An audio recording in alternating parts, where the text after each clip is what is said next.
Allô, allô! On se retrouve dans une nouvelle vidéo. Aujourd'hui, c'est une vidéo qui est un petit peu différente de ce que je fais d'habitude, dans le sens où, premièrement, c'est pas un vlog, comme vous avez pu voir par le titre. En fait, aujourd'hui, c'est une vidéo qui s'appelle en réalité là, Your Assumption About Me. Puis, dans le fond, ce que ça veut dire ça, c'est comme une vidéo que j'ai vu beaucoup populaire aux États-Unis, un peu moins au Québec. En gros, ça consiste à répondre, à vous demander en fait, c'est quoi vos préjugés ou les idées préconçues que vous avez à mon sujet. Puis de vous dire en fait si vous avez raison de penser ça ou si vous avez tort. Donc voilà, sans plus tarder, je vais commencer avec la première assumption about me. T'as beaucoup peur du jugement des autres. Vraiment. Genre, vraiment, je pense que vous le savez, j'ai peur du jugement des autres. C'est la chose qui m'a retenu le plus longtemps de lancer ma chaîne YouTube. Mais c'est quelque chose avec lequel je travaille énormément depuis la dernière année où j'ai commencé à faire des stories sur Instagram, à montrer ma face là, dans Story, à parler en Story. Ça a l'air con, mais moi, ça m'a vraiment stressé beaucoup. Fait que définitivement, j'ai très peur du jugement des autres, mais plus le temps passe, plus je vieillis, plus j'apprends à affronter cette crainte que j'ai. Mais effectivement, elle est toujours présente, tant sur les réseaux sociaux que dans ma vie personnelle. Quand je m'en vais à quelque part, je connais pas les gens, j'ai toujours peur que les gens m'aimeront pas. Donc, définitivement, ça serait vrai de dire que j'ai peur du jugement des autres. J'aimerais vivre des réseaux sociaux. Honnêtement, je sais pas. Je croirais pas, dans le sens où, si vous me suivez depuis un moment, vous savez que pour moi, mon travail, c'est très important. Le travail en général, l'éthique du travail. Je dis pas que les médias sociaux, c'est pas un travail. Au contraire, genre, je trouve que c'est tellement, sous-estimer le travail que les créateurs de contenu vont mettre derrière l'écran qu'on verra pas. Tu sais, on va seulement voir un petit story cute, on va voir une petite photo cute, puis on va comme tout simplement liker ou même scroller sans vraiment porter attention, alors qu'il y a des heures de travail, des fois derrière tout ça. Même chose pour les vidéos sur YouTube. Mais par contre, je sais pas si j'aimerais vivre des réseaux sociaux. J'ai comme ce besoin-là, tu sais, d'avoir un objectif calculé, mesuré. J'aime accomplir et offrir, genre, remettre ce qu'on me demande, tu sais, dans le fond, répondre à des standards, bref. Fait que, honnêtement, je le sais pas, ça. Je saurais pas quoi dire. Certainement que c'est pas mon but premier. J'aurais de la difficulté à répondre à celui-là. Je saurais pas quoi dire. J'étais bolée à l'école. Je dirais qu'au secondaire, non, vraiment pas. J'étais très dans la moyenne. Ouais. Tu sais, les cours que j'aimais, j'étais bonne, mais tu sais, si ça m'intéressait plus ou moins, ben je me forçais pas. C'est plus ça, en fait. C'est que quand je mettais les efforts, j'étais vraiment bonne, mais c'est comme si ça m'intéressait pas plus que ça. Donc, tu sais, je faisais pas les devoirs, j'avais souvent des retenues à cause de ça. Tu sais, j'étais une bonne élève, ok? J'étais pas... je participais en classe, je pense que j'étais quand même futée, mais j'avais pas d'intérêt nécessairement dans ce qui était demandé. Par contre, dès que je suis arrivée au cégep, puis que je suis tombée plus dans mon domaine, dans les choses qui me passionnent, ben là, clairement, je me suis mis à avoir des meilleures notes. Même chose à l'université. Fait que, tu sais, je pense que quand c'est un sujet qui me passionne, comme un peu tout le monde, je suis plus intéressée, je mets plus d'efforts, donc les résultats sont plus là. Je pense qu'à l'école, si j'avais été moindrement intéressée, c'est plus ça, c'est que je faisais... Tu sais, mettons, c'est vraiment, vous allez vraiment me trouver nounoune, là, tu sais, j'étais pas quelqu'un qui dérangeait ou quoi que ce soit, mais tu sais, mettons, les examens de fin d'année, c'était l'été et tout, puis là, mettons, quand je voyais que mes amis étaient sortis de la classe, ben s'il me restait une page à l'examen, j'étais comme, oh non, fuck that, je vais aller rejoindre mes amis, fait que je la faisais pas. Fait que clairement, mes résultats en souffraient, mais comme les réponses que j'avais marquées, c'était bon, tu sais. Fait que je sais pas si vous voyez un peu ce que je veux dire, là. En passant, si je regarde en bas, c'est parce que j'ai mon ordi sur les genoux pour regarder, là, qu'est-ce que vous aviez répondu. T'es plus gênée que t'en as l'air. Clairement, je suis quelqu'un qui est très timide en lien justement avec le fait que j'ai peur de l'opinion des autres. Donc, tu sais, souvent dans un groupe de personnes, je vais être la personne qui va essayer de prendre la place ou parler fort pour pas qu'on me mette on the spot. Même chose, genre, mettons, dans le cadre de mon travail, si je dois prendre la parole dans une réunion ou devant d'autres personnes, ça me met hyper mal à l'aise, ça me gêne énormément. Fait qu'on dirait que je suis portée à le faire avant qu'on me le demande, comme ça, c'est vraiment moins gênant. Fait que définitivement, je suis plus gênée, j'en ai l'air. Exemple, si on se croisait dans un magasin ou dans la rue ou whatever, tu sais, ben je voudrais que vous veniez me dire salut, by the way, là, mais tu sais, je serais sûrement quand même gênée, je serais genre allô, tu sais, en tout cas. Fait que souvent, les gens me disent que je suis pas gênée, mais en fait, je suis quand même gênée, c'est juste que j'essaie de le cacher. C'est vraiment un mécanisme de défense, en fait, que je sois comme extravertie, je dirais, là. Tu prends Instagram et YouTube très au sérieux. Je dirais que oui. Tu sais, ça fait seulement 1 an là, que j'utilise Instagram à son plein potentiel et que YouTube, ben, ça va bientôt faire 1 an. Je prends ça très au sérieux, en effet. Je prends pas pour acquis les gens qui me suivent. Je veux offrir du contenu qui vous intéresse, en fait, qui correspond à ce que vous cherchez. J'ai cette peur aussi là, constante de me mettre les pieds dans les plats. Je réfléchis beaucoup avant de parler, avant de publier des choses qui pourraient déplaire. Puis je pense que c'est une bonne chose dans le sens où je voudrais jamais perdre votre confiance ou votre amour ou quoi que ce soit. Donc oui, je prends ça très au sérieux. Donc toi puis Marie, vous êtes comme des BFF. Marie, c'est ma sœur. Je dirais que en ce moment, oui, je la considère comme une de mes meilleures amies. J'aurais jamais cru dire ça un jour. On n'a jamais été proches comme on l'est depuis les 8 derniers mois. J'adore ça. Pour vrai, je suis tellement grateful de cette relation-là. Puis je dirais que oui, en ce moment, c'est comme ma meilleure amie. C'est la personne à qui je parle le plus souvent à part mon chum. Fait que ouais, je pense que je dirais que c'est vrai. T'as encore une relation dure avec la nourriture. Oui. Peut-être que ça sera comme ça toute ma vie, mais c'est correct. Je l'accepte vraiment plus que ce que je l'acceptais avant. Fait que je pense que déjà, ça, c'est une clé dans ma réussite, dans le sens où être consciente du problème, je pense que c'est déjà corriger une partie du problème. Donc, ouais, clairement, j'ai encore une relation difficile avec la nourriture. Tu as beaucoup d'argent pour être rendu à ta deuxième maison. Non. Non. Désolée, c'est vraiment... Ça serait tellement plus glam, genre de dire ah, pas tant que ça, mais non, non, clairement non. J'ai pas du tout beaucoup d'argent. Au contraire, là, je trouve que je suis toujours en train de faire attention, mais justement faire attention pour pouvoir me permettre autre chose. Le fait qu'on soit rendu à notre deuxième maison, c'est qu'on a pris des décisions intelligentes avec notre première maison. Il y a aussi des concours de circonstances. Fait que premièrement, c'est à la portée de tout le monde, avoir une maison, je crois. Puis ça, c'est quelque chose que moi, je me rendais pas compte avant d'être avec mon chum. Puis avant, en fait, que les parents, mon chum, nous ont beaucoup comme craqué là-dessus, de réaliser que c'est quelque chose d'accessible. Moi, dans ma tête, j'allais sûrement vivre en appart toute ma vie, puis ça me stressait vraiment pas, là. Mais clairement, je pense qu'on peut toutes avoir une maison. Il suffit de mettre les efforts, de... Tu sais, c'est pas tombé du ciel, là. Si vous n'êtes pas ici depuis le début, j'en ai déjà parlé à un moment donné, mais tu sais, j'ai travaillé 60 heures semaine pendant longtemps, là, pendant 4 ans. Fait que entre 55 et 60 heures semaine pour pouvoir acheter notre première maison. Fait que, puis avant ça, c'était simplement parce que j'étais en appart. J'allais à temps plein à l'université. Je travaillais 30 heures semaine. Parce que, tu sais, mes parents payaient pas mon appart ou whatever. Puis comme, c'est bien correct, là. Mais, fait que définitivement, non, j'ai pas beaucoup d'argent. Puis genre, sortez-vous ça de la tête, là, que c'est pas possible d'avoir une maison ou quoi que ce soit. C'est possible. Dans votre couple, c'est toi qui choisis. Tellement pas. Ben, on est un couple très égalitaire. Nos tâches sont réparties de façon équitable. On prend les décisions en couple. Il y a beaucoup de choses qui se décident à deux. Mais en même temps, moi puis Gab, on a les deux la même mentalité sur pas mal tout ce qui touche ce sujet-là. Gab, c'est une personne entière avec ses valeurs, ses idées, ses projets. Puis moi, je suis une personne à part entière avec mes idées, mes valeurs, mes projets. Et ensemble, nous avons aussi un couple avec ses propres valeurs, ses propres projets. Fait que, tu sais, des fois, les gens sont comme, vous êtes tellement différents. Mais oui, on est différents, puis on a chacun nos vies de notre côté. Puis ça, c'est quelque chose que les gens me parlent quand même souvent, dans le sens où... tu sais, mon chum, il voit beaucoup ses amis, je vois beaucoup mes amis. Je suis pas une fille jalouse, mon chum fait ce qu'il veut. Il me laisse aussi faire ce que je veux. Fait que c'est ça, je pense que c'est ce qui fait que ça fonctionne bien dans notre relation. Donc, c'est vraiment pas moi qui choisis. Je pense que je suis vraiment pas une blonde contrôlante ou jalouse ou whatever, là. Mais c'est sûr, c'est facile à dire, il est pas là, tu sais. Mais je pense qu'il serait d'accord. Tu es parfaitement bilingue. Écoutez, quand j'ai vu cette question-là, j'étais comme... Est-ce tu sais, ça veut dire quoi, dans le fond, être bilingue? Fait que je l'ai googlé. Puis dépendamment des sites, c'était très différent, fait que ça m'a aucunement aidé. Fait que ce que j'ai fait, c'est que j'ai appelé ma mère. Parce que ma mère a fait du recrutement, justement, bref, il faut que les gens parlent anglais ou soient bilingues, bref. Fait que je l'ai appelée. Puis pour elle, c'était un concept qui était tout aussi flou que pour moi. Dans le sens où, à l'école, quand il y a des tests de classement ou whatever, ben tu sais, mettons à l'uni, j'ai pas eu d'anglais. Au cégep, j'en ai eu, mais j'étais, tu sais, comme au niveau que, dans le fond, c'est comme de la littérature en anglais, fait que c'est comme un cours de français en anglais, fait qu'on lisait des livres, etc.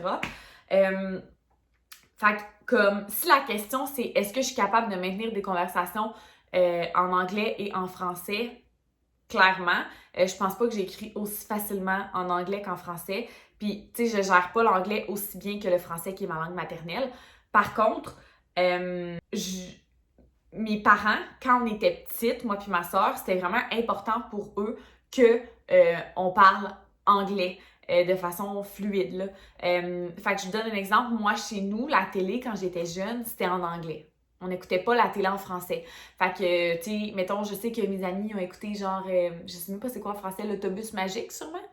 Mais tu sais, moi, j'écoutais The Magic Boss. Genre, j'ai jamais écouté, mettons, Les Simpsons en français de ma vie. J'ai jamais écouté South Park en français. Fait que, puis ça a toujours été comme ça. Tu sais, même en vieillissant, quand j'étais au secondaire, whatever, ben, tu sais, le monde y écoutait vraiment beaucoup, genre, les Frères Scott, qui passaient à la TV. Moi, ça m'a jamais attiré.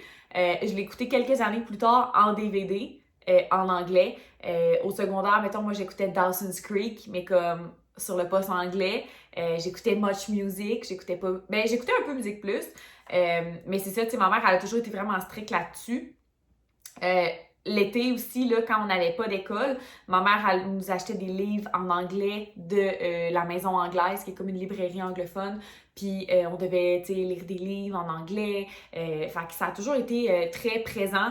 J'ai aussi une cousine qui habite comme dans le Canada anglais. Fait que comme au niveau de ma famille, il y a beaucoup, beaucoup d'anglais. Maintenant, j'ai aussi une amie, Catherine, je sais pas si elle écoute mes vidéos en tout cas, qui habite maintenant à Toronto. Puis, tu sais, son chum, il habite à Toronto aussi. Fait que quand ils viennent avec nous, ben, tu sais, on parle toujours tout anglais toute la soirée. Puis c'est ça.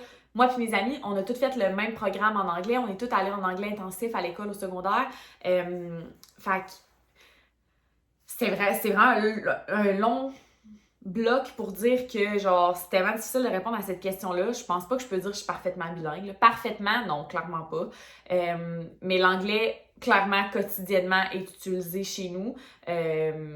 Puis, genre, je sais que j'utilise beaucoup d'expressions en anglais aussi, là, tu sais, mais c'est ça, ma mère aussi est comme ça a toujours été comme ça chez nous, fait que, voilà. Vous allez avoir un bébé bientôt. Pour vrai, I don't know, là. Tu sais, bientôt, c'est relatif, là. Dans le sens où clairement, on n'est pas en train d'essayer en ce moment, mais c'est ça, ça fait partie de nos projets à venir, mais on n'est pas en essai actif actuellement. De toute façon, je crois pas que je vous le dirais, là, tu sais, à moins... Bon, non, je sais pas. Mais non, ben, tu sais, en tout cas, c'est ça, c'est dur à dire, bientôt, ça dépend bientôt quand, mais comme pas dans 8 ans, mettons. Tu es straight to the point in a good way, j'adore le monde comme ça. Je dirais que quand même, je suis quelqu'un qui est très honnête, très transparente. De toute façon, tout me paraît dans la face. Mais je suis aussi quelqu'un qui croit que tout peut être dit. Ça dépend juste de la façon de le dire. Je pense que je suis capable aussi d'être hyper diplomatique. Tu sais, là, j'ai un travail plus décontracté, mettons. Mais tu sais, quand je travaillais en intervention, faut être capable de dire des choses qui sont des fois délicates ou qui peuvent... Tu sais, des fois, la personne est fragile, puis il faut quand même que tu lui annonces quelque chose de difficile ou que tu lui parles de ses comportements et tout. Fait que je crois que je suis quand même quelqu'un qui est capable de bien dire ce qu'elle pense. Je suis capable aussi de dire aux gens, mettons, quand il y a quelque chose qui fait pas ou whatever, mais au même titre que je suis capable d'en prendre. Tu sais, quelqu'un qui serait quand même... qui serait straight to the point aussi, je serais pas heurtée de ça, surtout si c'est dit de façon adéquate. Fait que je pense que je suis quand même straight to the point, mais je suis quand même pas... tu sais, souvent, le monde, il pense que... Ben, tu sais, j'ai quand même une grosse personnalité, fait que des fois, les gens, ils pensent que je suis vraiment sec ou whatever, mais je suis tellement une personne sensible, fragile, je suis quelqu'un aussi qui est très empathique, puis je pense que ça fait partie aussi de mes défauts, dans le sens où je suis quelqu'un qui est hyper sensible. Fait que je suis très empathique à la situation de l'autre, ce qui fait que je suis capable de dire ce que je pense, je suis capable de dire à la personne ce qu'elle a besoin d'entendre, mais jamais, je voudrais faire de la peine à la personne, mettons. Je sais pas si vous comprenez. Tu es ultra sociable. Oui, je suis quand même sociable, j'ai besoin d'être entourée, j'aime ça parler. Mon travail, c'est ça au quotidien, d'interagir avec des gens. Fait que oui, je suis quelqu'un de très sociable. T'as un grand cœur parce que t'es une intervenante dans l'âme. Ça, c'est quelqu'un avec qui je suis allée au cégep qui a marqué ça. Oui, je crois que quand tu travailles en intervention, en relation d'aide, t'es quelqu'un qui a un grand cœur, t'es quelqu'un qui est sensible aux besoins de l'autre. Ouais, je pense que je suis quelqu'un qui a quand même un grand cœur, en effet. C'est quand même bizarre hein, de dire « ouais, j'ai un grand cœur ». Mais ouais, non, je crois que je suis quelqu'un qui est quand même généreuse puis qui est axée genre sur les autres. Fait que... Puis définitivement que le fait d'avoir travaillé en intervention puis en relation d'aide, je pense que ça développe ce genre de choses-là. Fait que ouais, je pense qu'on peut dire ça. T'es du genre à réaménager une pièce quand t'as besoin de changement. Ouais, surtout la réorganiser. Genre ouvrir les tiroirs, ouvrir le garde-robe, tu sais, tout vider, tout sortir, tout reclasser. Déplacer les meubles plus ou moins, mais tout réorganiser ce qui se trouve dans la pièce, clairement. Genre 100% moi. Puis aussi quand je suis anxieuse, j'organise des affaires, je fais du ménage. Fait que ouais. T'attends que ta lumière de gaz allume avant d'aller en mettre ou t'es plus chaque dimanche. Je dirais qu'avant, quand je travaillais comme en présentiel, genre je mettais du gaz comme vraiment à toutes les... Je me souviens plus à quel jour. En tout cas, peu importe, mais j'allais vraiment toujours à la même fréquence. Maintenant que je suis en télétravail, c'est vraiment genre j'attends que la lumière allume. Puis en fait, c'est surtout que je me fais pogner parce que je prends tellement plus mon char. Tu sais, je vais prendre mon char peut-être 2 fois par semaine. Puis là, je suis comme, c'est vrai, j'avais plus de gaz, mais je m'en souvenais pas. Là. Fait que, ouais, non, clairement, j'attends que la lumière allume. Tu mets de la mayo avec ta pizza. Je mets de la mayo avec tout.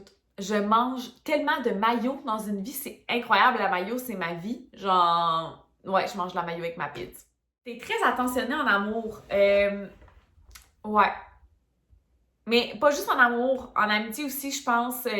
Même, tu sais, mettons mes collègues de travail, mais là, c'est ça, on se voit jamais. Mais, tu sais, j'amène des beignes, du café, genre, je suis comme...